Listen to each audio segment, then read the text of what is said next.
Hello, happy Monday and happy Leo season. The sun is newly in the sign of Leo. We are now in the mid season of summer, or the middle month, the middle zodiac sign of the summer. And Leo season is ruled by the sun. This is a fixed fire energy that is like that steady radiance of light and conscious awareness. Leo energy is about our heart centered authenticity. What is uniquely ours, and how do we shine? How do we shine from the truth of who we are? Leo energy is also an energy of courage and leadership and play. There's a childlike enthusiasm to Leo energy that I think is sometimes missed when we focus on the courage or the leadership energy of Leo. But think about how children show up in their exuberance and enthusiasm, in their delight to share who they are, what they can do, what lights them up. Uh, I had the pleasure yesterday to be with a family who is visiting, and their children are 8 and almost 5. And their youngest, the 5-year-old, is a Leo. I think her birthday is tomorrow. We were swimming, and her courage and enthusiasm for jumping in the pool with her floaties on, without her floaties on, the joy of wearing the swim goggles and looking underwater. And she wanted me to get my goggles and play underwater with her. And it was, to me, a pure version of the Leo energy, the confidence and courage, the playfulness, the desire to be seen and engaged with. So there's a lot available to all of us this month that the sun is in Leo to bring our conscious awareness, that light of the sun, to ourselves, to our awareness of how are we each, no matter what our sun sign or our charts show. Leo season brings that awareness and invitation from the universe to really shine from the center of who we are, like the sun shines from the center of the solar system. Shadow expressions of Leo, um, and we might know from pop psychology. Leo can get a reputation for needing to be in the spotlight or on the stage or at the center of things. Um, a shadow expression has other people who are like, you know, why is it all about you? Uh, and there can be an ego distortion with it, as there can be an ego distortion of all of the archetypes, of all of the zodiac energies. Um, but I invite you to really think about how it's your life. It is your life. And you really need to be at the center of it so that you can radiate out like the sun and share your unique gifts and talents and perspectives with people in your life so that you can exude that radiance, that energy out that is yours uniquely to contribute. We have other planets in the sign of Leo are Venus and Mercury currently. So Venus in Leo can be a dramatic, luxurious show of enjoyment, of what is fun and pleasurable through the Leo archetype. This midsummer fun. How are you enjoying this time of year? And Venus in Leo likes the big, the dramatic, perhaps the showy expressions of affection, of appreciation, of what is it that you love about your life and the people in it? What is it that you love about yourself, about that authentic center of who you are? Um, and we also have the planet Mercury in Leo. Now, Mercury in Leo is wrapping up its time. We'll enter into Virgo fairly soon. Um, I'll have information on that for you soon. Um, and we're about to have a Mercury retrograde phase beginning August 4th. So we are in what's called the Mercury shadow. And what that means is that there's, pay attention to the themes and things that you're thinking about. Pay attention to what comes up in communication for you between now and August 4th. Actually, it began last week. But pay attention to what themes and what topics are coming up for you. And these will be topics and themes to review during the Mercury retrograde. So Venus, Mercury, and the Sun in the sign of Leo. This gives us a real personal focus. The Sun is always a personal focus. Mercury is like the radio station of the universe right now, is tuned into Leo, which is filtering things through that subjective. Leo's about self, heart-centered, authentic self. So Mercury in Leo can be a great creative expression, a great storyteller, can be a great energy of storytelling. So you may not have Mercury in Leo. Most of us don't. But we can tap into the energy that's currently in the sky and bring that out through our unique voice and Mercury sign and perspective.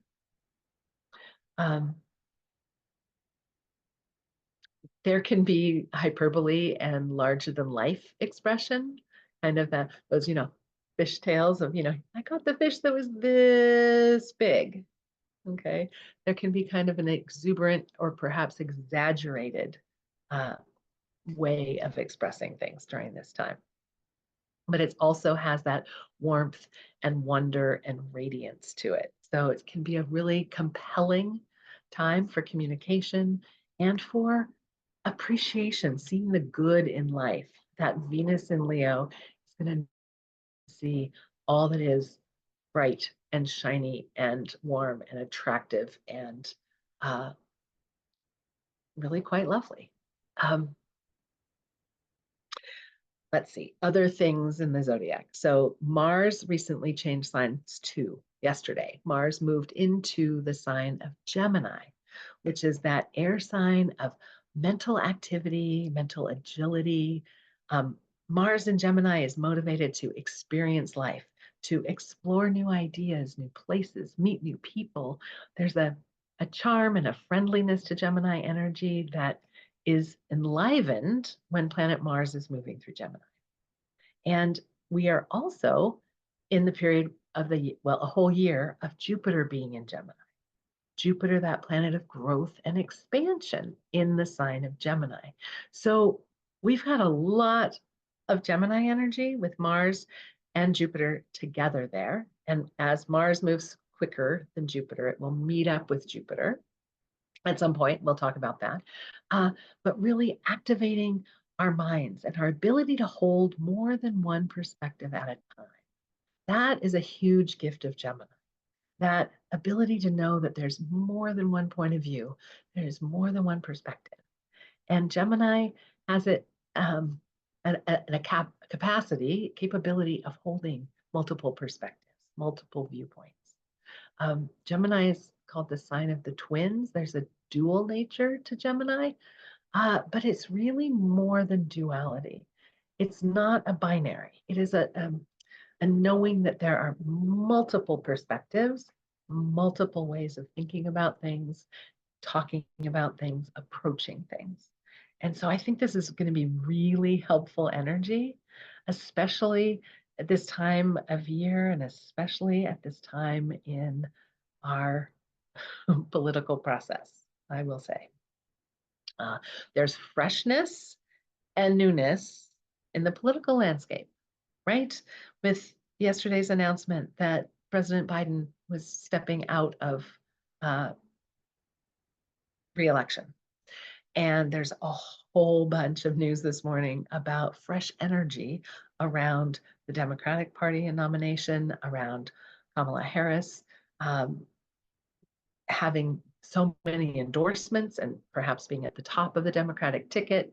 And I'm not pointing to this as an example of the shift in energy out of the Sun in Cancer, which is yin and more traditional, emotional, like there's a lot to say about Cancer, but we're out of that now. But into the sign of Leo, that more youthful energy, Leo, that more there's a newness of shine here. And right now, there is definitely the spotlight on Kamala Harris and the shift and the new possibilities. And I think the new possibilities energy is also to do with Mars moving into Gemini, where it's bringing new energy around new perspectives and new potentials. Okay, so it's a way that we can see these energies at play in the collective. Um, and I find that really interesting, but I find it more interesting. How do the energies of astrology show up for human beings, for us individually?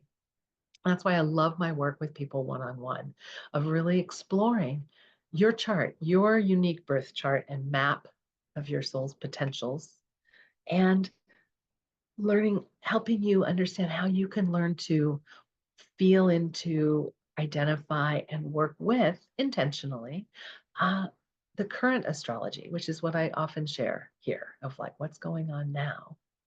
Um, and when I work with people one on one, I help them learn how to do that from the unique position of the energies they hold and the unique energies of the transiting planets in the current sky.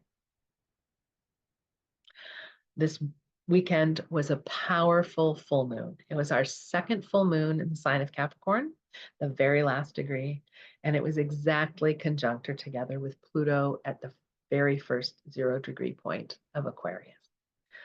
Uh, I was really fortunate to be out during moonrise at an outdoor house concert and this gorgeous moon, kind of an orange glow, unfortunately, due to smoky skies.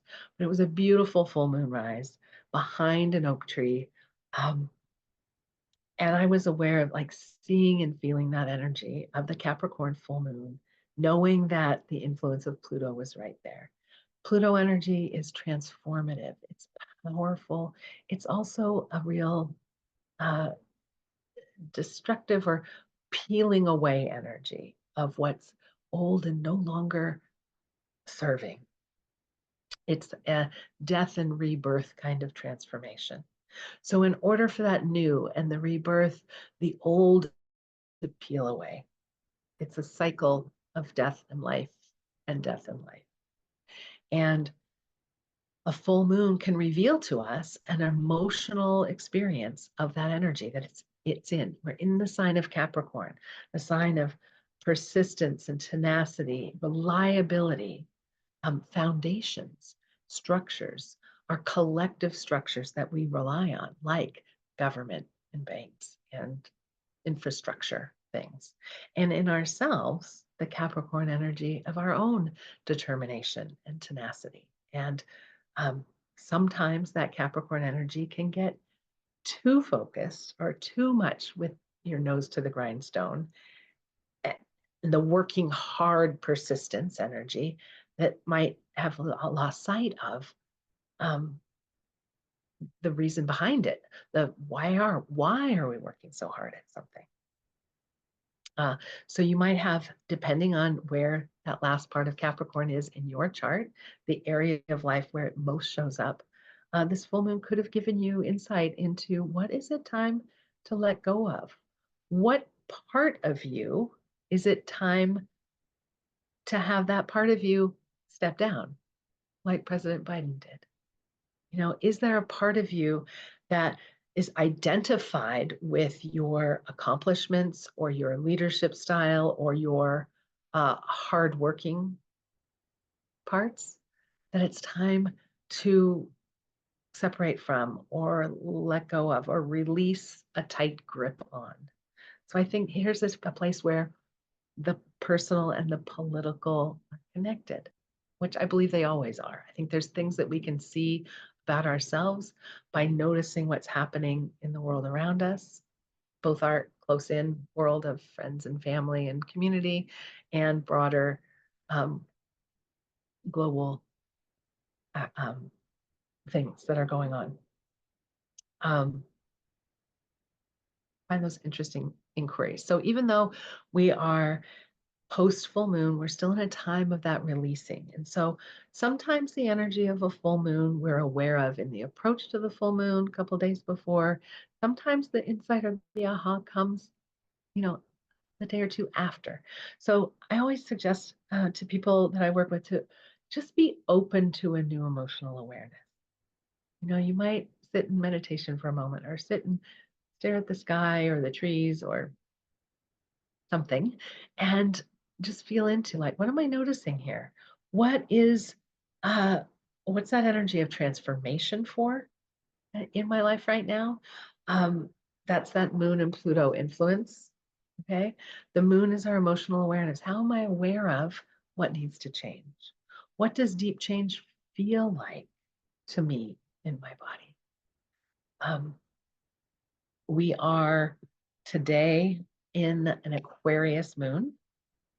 An Aquarius moon is an air sign with a lot more objectivity, a lot more big picture awareness and thinking, a lot more creative out of the box experiences. And so feeling into the Aquarius energy, how are you uniquely you and how are you part of the collective? Because Aquarius energy takes that unique authenticity of the Leo energy and expands it, where Leo is like very subjective, our awareness of self and our unique self.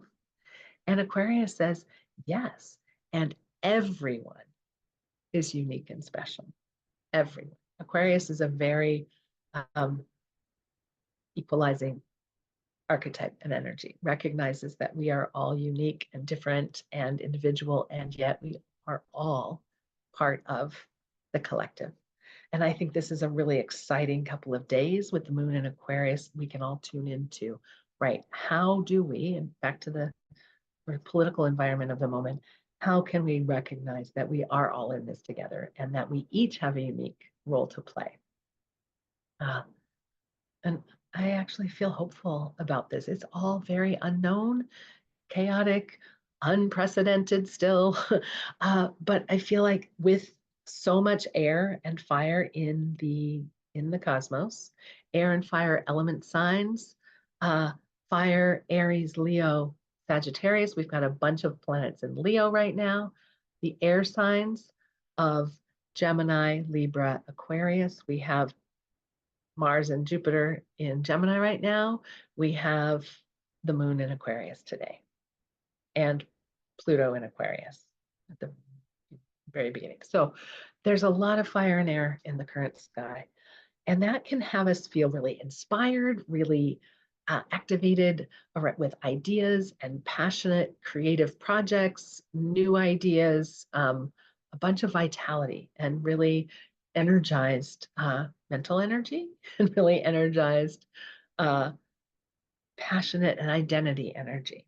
Okay, the fire signs are passion and identity, inspiration, and the air signs have to do with our minds and our thinking and communication, how things are interrelated. There's a lot of that. So how can we not feel like we are spinning in the ethers and on fire?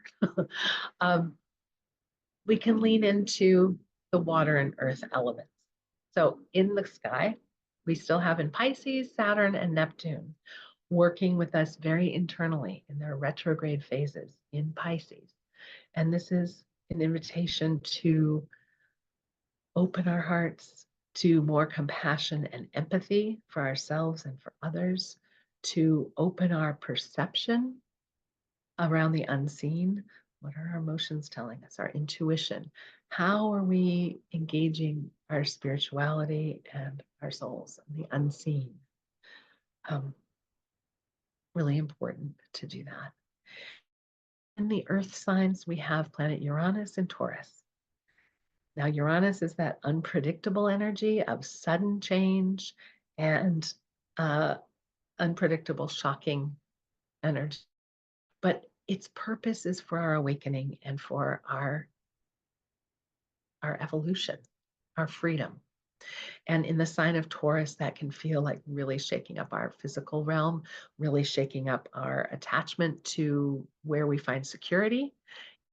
still a lot of uncertainty, but a way that I work with Uranus and Taurus is imagining that I'm becoming more embodied. I have more access to physical strength and uh, embodiment, and also awakening more of my awareness of the natural world and belonging to the earth. And so I also love being outdoors. And uh, I think this is a great time this week, especially with so much fire and air, to spend time with the earth and with water. Okay, summer, find find somewhere to get in a body of water, a lake, a river, the ocean, the shower, the bathtub, if those aren't available, swimming pools. But grounding our bodies with the solid presence of earth, bare feet on the grass or the dirt or the sand, the granite rocks, or in the water. So finding ways to balance the four elements for yourself and to uh, come back into your center. Meditate with your center, your heart, and see if you can't allow yourself to shine more authentically, more transparently, and honestly in your life. To be yourself. Be yourself. Shine at the center of your universe. Make choices that reflect your values and preferences. And that's what stellar life means to me. That your stellar life, it's you at your center. Um, and being part of this great big universe. All of us are here together right now. And we really need each other to be our full selves so that the collective is better. So go out into your day and your week and shine. Yeah, talk to you again soon. But happy beginning of Leo season and happy Aquarius moon. Enjoy that sense of feeling that belonging and being part of the collection of a billion, 7 billion, however many billion souls are on planet who are shining their unique light as well. Okay, have a great day.